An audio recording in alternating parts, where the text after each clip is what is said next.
So, our topic is surface water. Rainwater that runs off the surface of the earth to form stream, lakes and rivers is called surface water. यानी कि जब पहाड़ों पे बरसात होती है तो जब वो ऊपर से नीचे की तरफ आता है तो वो निर्माण करता है स्ट्रीम्स का, लेक्स का और रिवर्स का. ठीक है, इसी को हम लोग सरफेस वाटर कहते हैं. जैसे कि जो नदी है हमारे यहाँ गंगा, उसका भी निर्माण कुछ इसी प्रकार होता है. ठीक है, यानी कि सबसे पहले बरसात होती है, वो बरसात जो है वो पहाड़ों से नीचे की ओर आता है, वो पानी जो है वो स्ट्रीम्स का निर्माण करता है, लेक्स का और नदियों का. उसके बाद है polar ice caps and glaciers. Water in the polar regions and in very high altitudes remain frozen throughout the year.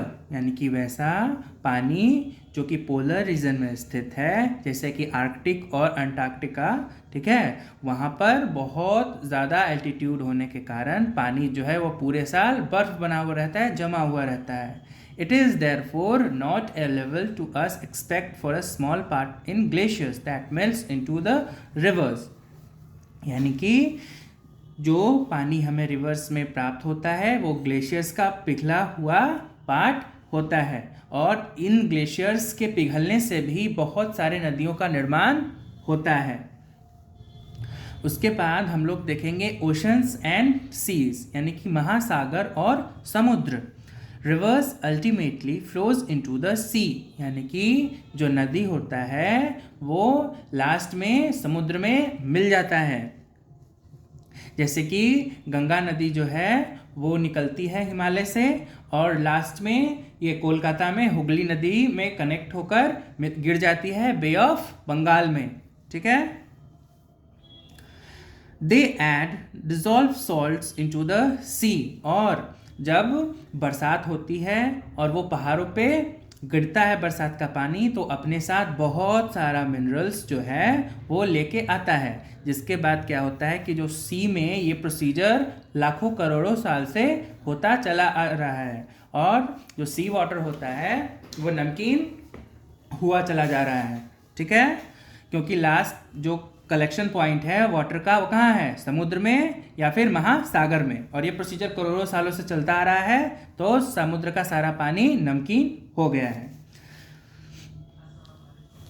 Which gets left behind when the water evaporates. अब जैसे मान लो कि अगर हमें नमक प्राप्त करना है तो क्या होगा कि जब सूर्य का प्रकाश उस पानी पे पड़ेगा तो पानी जो है वो इवोपोरेट होके वेपर बन जाएगा और हमारे पास बचेगा सिर्फ नमक.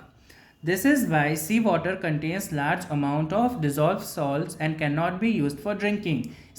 मतलब यही वजह है कि जो सी वाटर है उसका पानी बहुत ज़्यादा नमकीन होता है और हम इसको पानी पीने के प्रयोग में नहीं ला सकते. इसके पानी को पीने के प्रयोग में बिल्कुल नहीं ला सकते. ना इससे खेती बाड़ी किया जा सकता है या फिर इससे कोई भी इंडस्ट्रीज़ का काम भी नहीं किया जा सकता.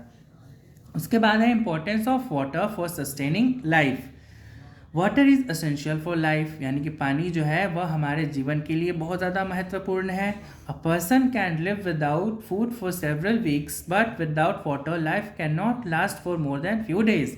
यानी कि अगर हम लोगों को भोजन ना दिया जाए तो हम लोग कुछ सप्ताह तक जीवित रह सकते हैं, लेकिन अगर हम लोगों को पानी ना दिया जाए तो क्या होगा, हम लोग कुछ दिनों में ही मर जाएंगे. किस चीज़ के कारण, डिहाइड्रेशन के कारण.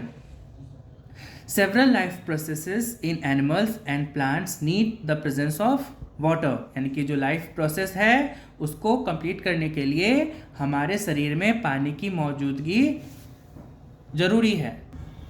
In animals, digestion of food, absorption of nutrients by body, distribution of nutrients to various parts of the body and getting rid of body waste. यानी कि जो जानवरों में खाने का पचना होता है उनके एब्जॉर्प्शन ऑफ द न्यूट्रिएंट्स, जिससे कि वो पोषक तत्वों को उनका शरीर एब्जॉर्ब कर पाता है. ठीक है, और जो न्यूट्रिएंट्स हैं उनको शरीर में अच्छे मात्रा में विभाजित किया जाए, और getting rid of body waste, इन सब चीज़ों में पानी का नीड किसी भी बॉडी को पड़ता है। In plants transport of nutrients from the soil, यानी कि पेड़ पौधे क्या करते हैं, वे मिट्टी से पोषक तत्व लेके पूरे प्लांट के पार्ट्स को पहुंचा देते हैं। And food from the leaves to different parts of the plant, और फोटोसिंथेसिस की प्रक्रिया करके अपने पत्तों के द्वारा जितना भी न्यूट्रिशन है वो पूरे प्लांट में पहुंचा देते हैं। ठीक है। Water helps to control body temperature, यानी कि पानी जो है वह बॉडी टेम्परेचर को कंट्रोल करने में सहायता करता है। Water that evaporates from the surface of our body in the form of sweat takes away a lot of heat and thus cools the body, यानी कि हमारे शरीर से जो पसीना निकलता है वह बहुत सारा हीट जो है वह हमारे शरीर से निकाल देता है और हमारे शरीर को ठंडा करता है। सेम यहाँ पे क्या होता है, इवेपोरेशन की प्रक्रिया होती है। Water is essential for germination of seeds and their growth, यानी कि पानी जो है वह बीजों के जर्मिनेशन के लिए बहुत ही ज़्यादा महत्वपूर्ण है और इनका ग्रोथ भी इसी के कारण हो पाता है। And for photosynthesis in the plants, और जो फोटोसिंथेसिस प्रकाश अवशोषण की प्रक्रिया है उसमें भी प्लांट्स को वाटर की नीड होती है। Water is also the home for several plants and animals, यानी कि पानी जो है वह कुछ पौधों के लिए कुछ जानवरों के लिए घर का काम भी करता है। जैसे जानवरों के तौर पे मछलियाँ, ठीक है, वे मुख्य तौर से पानी के अंदर ही पाई जाती हैं। Besides being essential for life, water is useful to us in many other ways, यानी कि सिर्फ जीवन के अलावा पानी का जो उपयोग है वो और बहुत तरीक़ों से किया जाता है। जैसे it is essential for drinking, cooking and washing, यानी कि हमें पानी की आवश्यकता पड़ती है पीने के लिए, अपना भोजन को पकाने के लिए या फिर अपनी चीज़ों को धोने के लिए। It is used in dams to generate electricity, यानी कि डैम में हाइड्रो इलेक्ट्रिसिटी के ज़रिए बिजली उत्पन्न किया जाता है जिससे घरों में लाइट्स वगैरह जलते हैं, इलेक्ट्रॉनिक्स वगैरह काम करते हैं। A large amount of water is used in agriculture and industries, यानी कि चाहे वो एग्रीकल्चर हो, खेती बाड़ी हो या फिर इंडस्ट्रीज़ का काम हो, इसमें भी बहुत बड़े मात्रा में हमें पानी की नीड पड़ती है, ज़रूरत पड़ती है। Water is also used as medium of transport, यानी कि पानी जो है वो ट्रांसपोर्ट का साधन भी, आवागमन का भी साधन बनता है। जैसे दुनिया का जो सबसे ज़्यादा ट्रेड होता है वो शिप्स के ज़रिए ही होता है और सारे धरती पे 70% हिस्से में क्या फैला हुआ है, पानी। उसके बाद है पॉल्यूशन ऑफ वाटर, यानी कि हम लोग पानी को किस प्रकार से प्रदूषित कर रहे हैं। The increase in pollution agriculture, the increase in population agriculture and the industry has resulted in pollution of water, यानी कि जैसे जैसे जनसंख्या वृद्धि हो रही है, खेती बाड़ी की वृद्धि हो रही है और इंडस्ट्रीज़ की वृद्धि हो रही है, तो इसका रिजल्ट ये हो रहा है कि पानी जो है इन सब चीज़ों से दूषित हो रहा है। क्यों? क्योंकि इंडस्ट्रीज़ का जो वेस्ट होता है वो लास्ट में हम किसी नदी या नाले में छोड़ देते हैं, जो कि लास्ट में किसी बड़े वाटर सोर्स में जाके मिलता है, उसको कंटेमिनेट करेगा, वहाँ के मरीन लाइफ को बहुत ज़्यादा नुकसान पहुँचाएगा। This is because sewage from houses and industries waste from factories is dumped into a water source such as rivers and lakes, यानी कि ये सब जो अशुद्धियाँ होती हैं वो सीवेज का वेस्ट, फैक्ट्रीज का वेस्ट, उनको लेक्स या रिवर्स में छोड़ दिया जाता है।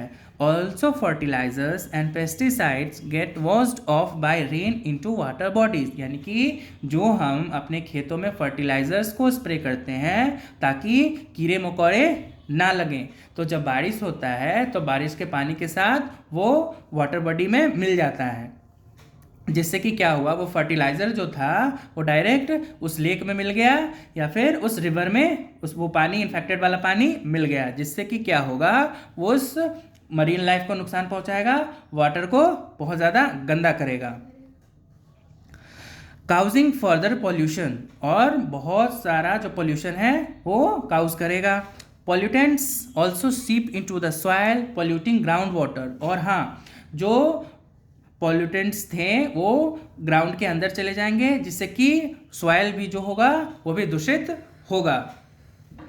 उसके बाद है why is there a water shortage, यानी कि कहीं कहीं जो लोग हैं वो वाटर शॉर्टेज को फेस कर रहे हैं। जैसे कि राजस्थान के इलाकों को देख लो, तो महाराष्ट्र के कुछ इलाकों को देख लो, तो वहाँ पर हालत ऐसा आ जाता है कि किसान जो है वो कभी कभी एकदम बैंकक्रप्ट हो जाते हैं। क्यों? क्योंकि बारिश नहीं हुई होती। ठीक है, this is mainly because 97.4% of available water in seas and oceans which cannot be directly used by us because of its high salt content, यानी कि 97% के करीब जो पानी है जो कि समुद्रों में उपलब्ध है, उसको हम लोग खेती बाड़ी के लिए या फिर कोई भी अपने यूज़ के लिए नहीं ला सकते अपने प्रयोग में। ठीक है, ऐसा इसलिए है कि उसमें सॉल्ट कंटेंट जो है बहुत ज़्यादा है। 2% is frozen in glaciers and in the polar ice caps, यानी कि धरती का करीब 2% पानी हमारे धरती पे ग्लेशियर्स के रूप में मौजूद है पोलर रीजन्स में। This water is difficult to access, ठीक है, यानी कि इस पानी तक हमारा एक्सेस नहीं है, यहाँ तक पहुँचना बहुत ज़्यादा कठिन है।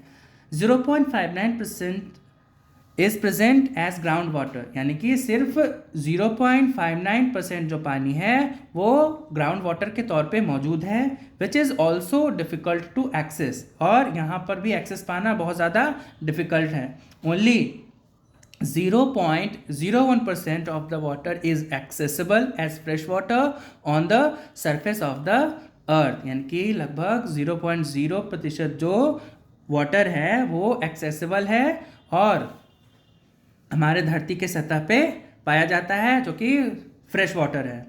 अ portion of this fresh water is polluted, यानी कि कहीं कहीं ये जो वाटर है वो पॉल्यूट हो चुका है। क्यों? क्योंकि हम बहुत ज़्यादा फर्टिलाइजर्स का यूज़ करते आ रहे हैं, जिससे कि बरसात के साथ ग्राउंड वाटर में मिल जाता है और उस पानी को भी कंटेमिनेट कर रहा है। This further reduces the availability of fresh water, जिससे कि क्या होगा कि जो अवेलेबल है फ्रेश वाटर वो भी कम होगा और जो वाटर का लेवल है वो भी धीरे धीरे नीचे जाता जा रहा है, जिसको कि हमको क्या करना होगा, अच्छे से रिपेयर करना होगा। और वो कब होगा? जब ग्राउंड वाटर जो होगा रेन के ज़रिए अच्छे से रिपेयर होगा। लेकिन बरसात उतना होता नहीं, उससे ज़्यादा पानी हम लोग अपने लिए प्रयोग में ला चुके होते हैं। कंजर्वेशन ऑफ वाटर, यानी कि किस तरह हम लोग संरक्षण कर सकते हैं पानी का।